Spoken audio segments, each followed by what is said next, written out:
Jacob was very stressed out. Having lots of meltdown. Lower your expectations, guys. Escape the madness and chaos. Avoid the stress. It was loud and rowdy. Sleigh bells ringing, diamonds blinging, carols singing, favorite season. Hey guys! Hello. Welcome back to our channel. Today's video has Jordan in it. You guys are probably sick of hearing me talk a lot, so I brought Jordan in for this video.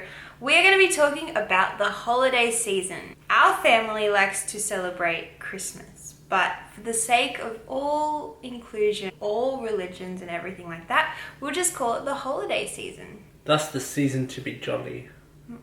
So yeah, we're going to be talking about the holiday season and how we can make it more inclusive and less stressful for autism families. Holidays can be stressful for all families. I think it's a stressful time of year when it gets so busy, you're buying presents and all of that. But it can particularly be stressful for autism families because of the big change in routine, visiting families, Later nights. all of that. We are speaking from experience because last year, do you want to explain how last year went? We had everybody up at our place and Jacob we didn't think he would react well, but we didn't think it would be as bad as it was. Jacob was very stressed out and then he got sick. Yeah, so he was having lots of meltdowns. More than normal. We thought it would be easier, because we live about 2 hours away from our families, we thought it would be easier If everyone came to us. if everyone came here and Jacob was still in his bed, his environment. But it was really, really bad. Yeah. We're never doing that again. Yeah. You learn from your mistakes, and we're going to be telling you guys our mistakes so you can learn from ours. So you don't make them. That is one thing that I can stress to you guys, is that you should plan in advance. And don't stress if things don't go to plan.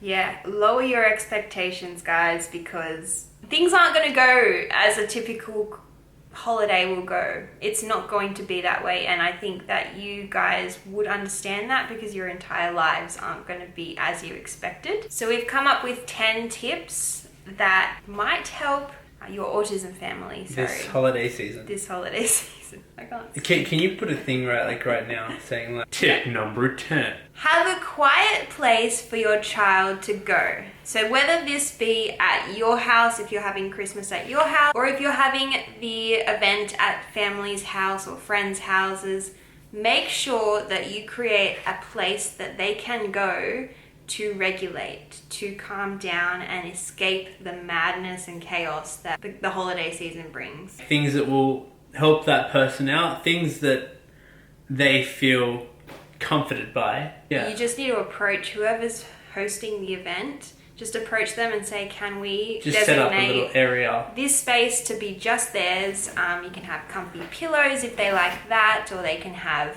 The particular blank music just playing, like a CD player or something. sensory toys. And just like the lights, if possible, dim. Tip number 9. Create a visual schedule or a social story so that they know what to expect.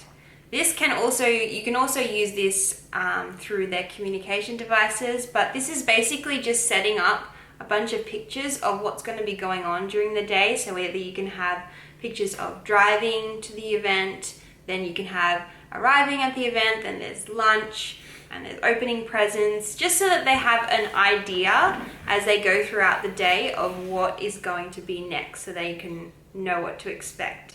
Jacob has recently gotten a communication device which we may be able to use. That we're trailing. It'd be a good tool to use in that scenario. Tip number 8. Bring familiar items, comfort items. Have something that you can bring with you. Dummy, if you allow that, depending on the parent. Honey bear, which is Jacob's favorite toy. A bottle Jacob likes, even if he's not drinking his bottle of milk, he just likes to hold a bottle with milk. I would suggest like a favorite snack. So it's just something to keep things familiar, and it brings them comfort when they do feel overwhelmed. Then they can have their favorite snack on hand, or I think you guys would probably bring this along anyway. If a child's hungry, don't make them wait for everyone else to be eating. The adults, yeah, they've got to wait. Kids, I know that some people like say to the kid, no, you have to wait till... No. Yeah. No, don't take that for an answer. Like, I don't care who it is. I'll keep with their routine. Keep them happy. If they have lunch at 12 o'clock usually, then keep that routine for them, because they're going to be wondering what is going on. Why aren't I getting my lunch when I usually get it at 12 o'clock? Tip number 7. This tip is for when you're wrapping your presents for your child with autism. I did this last year and it worked out really well. I actually undid all of the toys, like got them out of their packaging and everything like that, and then I wrapped them up, because when it comes to the time where they're opening their presents, it can be very frustrating if they see a toy that they like and you have to be like, hold on a second. Let me go get the batteries. Let me get the batteries. Let me get the screwdriver. Let me cut open the little funny bits that And they're hold just it together. Because they don't really have the same patience, or they don't understand. Hey, wait. If they don't understand to wait, don't make them wait. If you can avoid the stress. Especially on the holiday, because they're excited and they're overwhelmed. There's lots of things going on. If they open a present, they want to play with that toy then and there. So this is a matter of like taking potential stress measures away for yourself. It'll make everyone a lot happier.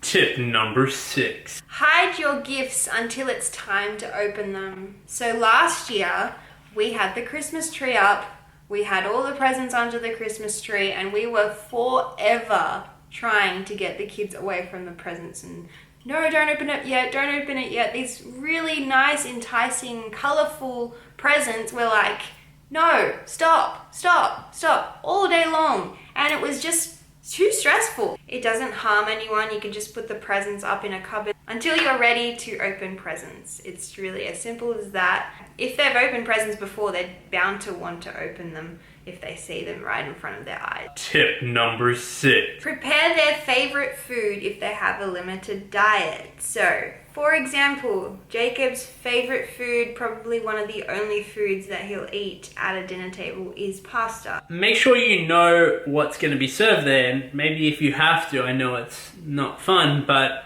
bring some food along, just because don't want the child to be upset. I think especially for Jacob, we will probably make sure that there's some sort of pasta there or something that he will eat, just to make it fun. Like, we all want to eat our favorite foods on the holiday season, so why not them? Let's just make it easier for everyone. Tip number 5. Create a photo album of the guests that will be there on the day. We did this last year, but we didn't really initiate it to Jacob very much beforehand. We have a photo book which has photos of all of our family members in it.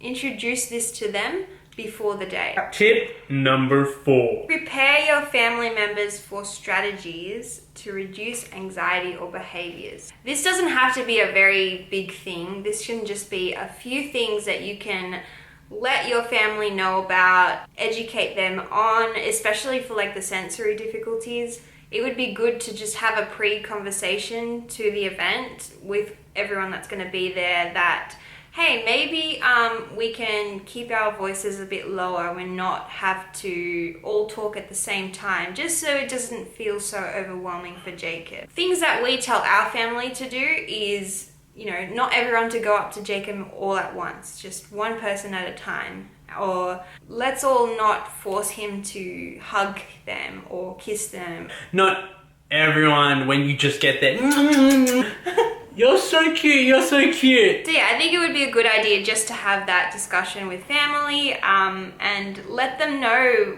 what they can do to help him or how they can prevent him feeling so overwhelmed. Tip number 3. Take safety measures to prevent wandering. So we all know that children on the spectrum like to wander or abscond or elope, whatever you like to call it. Jacob does do this, and it can be especially unsafe if you're in a new house or a new environment where you don't know whether they're going to be locking the doors or closing the gate when they go out the door. I think especially in that pre-conversation that you have with the family, just have a conversation about, hey, can we... Say, hey, can we just make sure that the door's locked? Yeah, door's locked, especially because if it's going to be an overwhelming environment, Jacob will. Without even walk letting away. you know, try and escape pretty Yeah. much. Like, we've always generally got an eye on him, but like, all it takes is 1 second. Yeah. Like, that time that Jacob was overwhelmed at a birthday party and he was just at the door.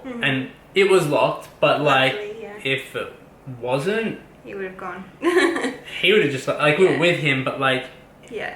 he would have been able to just like leg it, you know? Yeah. And he's fast. They're very quick. It's a very scary thing, and it's not something you think about when you turn up to an event, but it's definitely a big security, a big safety thing. To think about first and Yeah. take that Yeah. precautionary measure. And we'll also be having Jacob's medic alert band on him.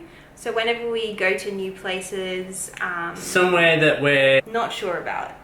yeah, or like we're not at home, or like we're not 100% eyes on, like he's with the family or something like that. Yeah. Like, whereas if we're at the beach, we're like, if it was somewhere crowded or something, yeah, in general, the bracelet's a great thing to have, like, just for that peace of mind. If someone finds him, he's got his our phone number on it and his name and all of his medical information on there. So I'll leave the link down below to that if you want to purchase one of those. Yeah, you don't want that to have to come up, but Just in it's something case. that you wish that if you thought back and go, oh, I wish he had that bracelet on. To me, especially for a non-verbal child, Yeah.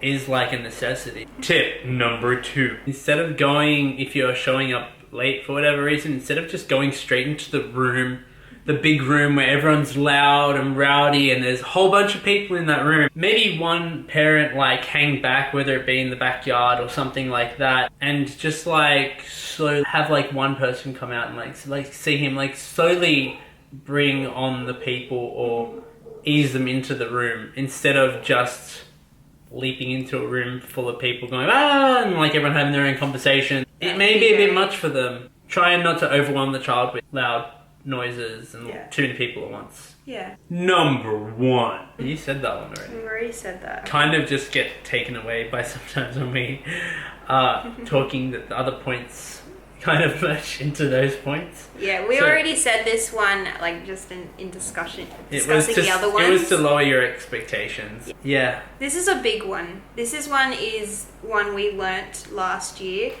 You have this idea about holidays and Christmas. You have this idea about, oh, we're all going to sit under the Christmas tree and open our presents. And you're it gonna be may able- not work out Yeah. that way. Like, you don't know. And if you're a young parent, who a lot of our viewers are people that have young children that they've just realized have autism, you go in expecting to have your sit down dinner or lunch, whatever you do. I think that you go through your entire life doing kind of the same thing for Christmases. You have your traditions, you have all of that.